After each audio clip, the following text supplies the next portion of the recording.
Halo, berjumpa lagi dengan saya Mr. Wira. Di video kali ini kita akan lanjutkan membahas mengenai teori peluang, yaitu tentang peluang teoritis dan peluang empiris. Pada video sebelumnya, kita sudah belajar mengenai cara menentukan kejadian, apa itu ruang sampel, bagaimana cara mencari ruang sampel, dan bagaimana saja titik sampelnya. Nah, sekarang kita akan lanjutkan belajar mengenai peluang teoritis dan peluang empiris. Kita akan langsung saja membahas kedua materi ini. Yang pertama mengenai peluang teoritis. Nah, jadi peluang merupakan suatu cara untuk mengungkapkan pengetahuan yang menyatakan bahwa suatu kejadian akan terjadi atau telah terjadi. Nah, jadi intinya peluang ini akan menyatakan suatu kejadian yang akan terjadi dan telah terjadi, yaitu berupa suatu angka. Jadi peluang bisa kita katakan sebagai probabilitas yang nilainya di antara 0 dan 1. Probabilitas dengan nilai 1 itu disebut dengan kejadian yang pasti terjadi. Contohnya seperti matahari yang terbit dari timur adalah kejadian yang pasti terjadi atau nilai probabilitasnya adalah 1. Nah, jika probabilitasnya memiliki nilai 0, itu bisa kita sebut dengan kejadian yang mustahil terjadi. Contohnya yang kebalikannya, misalkan matahari terbit dari barat, nah itu kejadian yang mustahil terjadi atau tidak akan pernah terjadi. Peluang P untuk terjadinya suatu kejadian A didefinisikan sebagai perbandingan antara banyaknya kejadian yang merupakan anggota A dengan banyaknya kejadian yang mungkin terjadi dan merupakan anggota ruang sampel.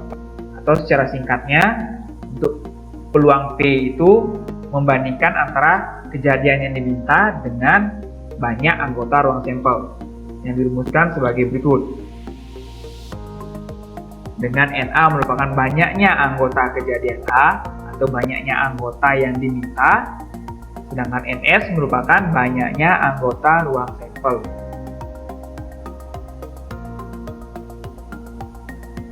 Kita akan perjelas dengan contoh soal. Sebuah dadu dilempar 1 kali. Berapakah peluang munculnya mata dadu bilangan prima? Kita misalkan dulu kejadian munculnya mata dadu bilangan prima adalah kejadian A. Sehingga kita tentukan anggota-anggota dari A, yaitu 2, 3, dan 5. Karena 2, 3, dan 5 ini bilangan prima pada mata dadu. Jadi NA-nya ada sebanyak 3 atau banyak anggota A ada 3. Sedangkan ruang sampelnya ada sebanyak 6. Karena mata dadu ada 1-6 ya, jadi NS-nya ada 6. Kita bisa simpulkan bahwa peluang kejadian A adalah 3/6. Kita sederhanakan bentuk pecahan ini menjadi 1/2.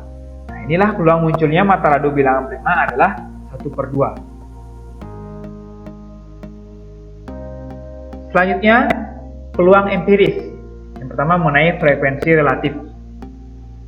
Misalkan, kita melakukan suatu percobaan melempar sebuah koin. Sebuah koin yang dilempar lebih dari sekali, kita tidak bisa memastikan bahwa sisi A tersebut atau sisi angka akan muncul lebih sering daripada sisi gambar. Kita tidak bisa memastikan ya, atau mengatakan secara pasti bahwa sisi angka pasti lebih sering muncul ini daripada sisi gambar, atau sebaliknya sisi gambar lebih sering muncul nih daripada sisi angka. Jadi kita tidak bisa memastikan seperti itu. Akan diperjelas dengan contoh, misalkan sebuah koin dilempar 20 kali.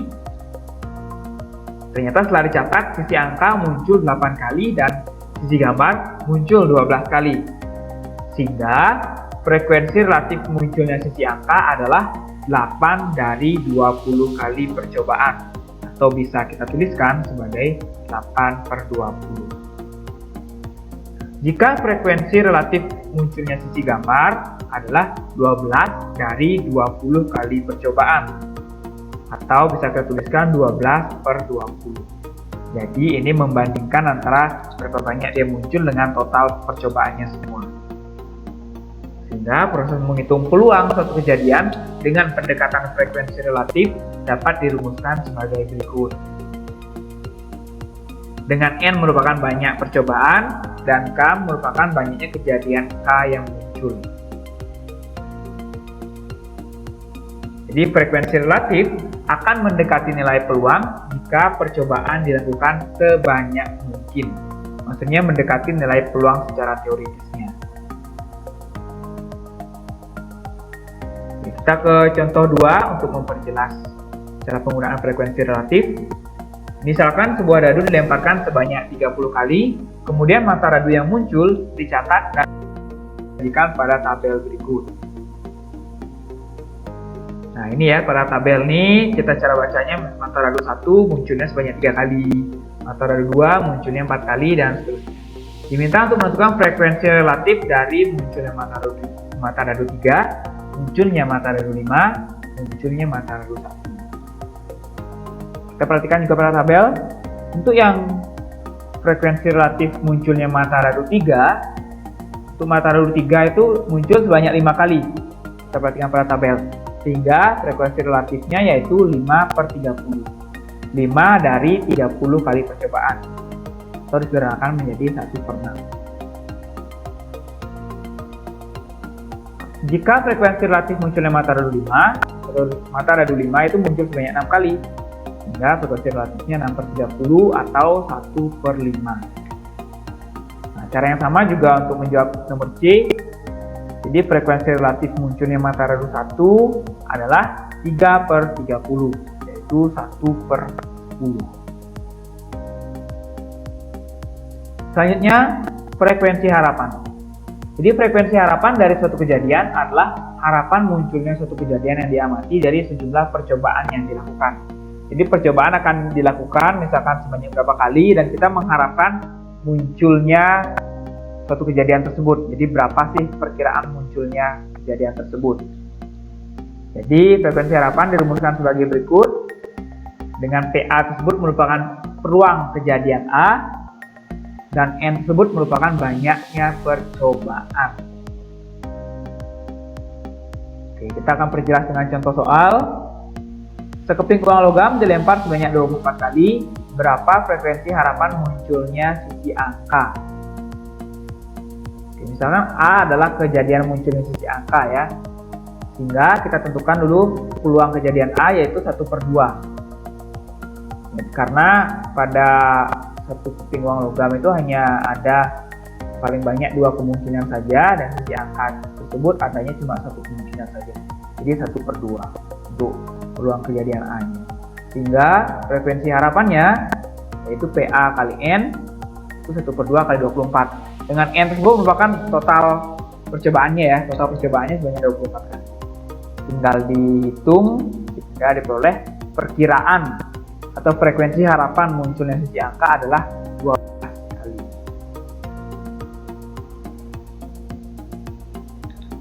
Oke, untuk menguji pemahaman kalian bisa coba 3 soal berikut mengenai peluang teoritis dan peluang empiris.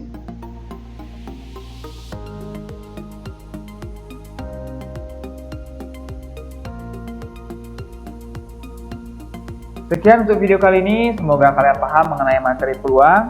Silakan dipelajari lagi atau dicoba dilatih untuk mengerjakan soal-soal peluang. Jika ada yang belum paham, bisa kalian tanyakan langsung. Sampai jumpa di video selanjutnya.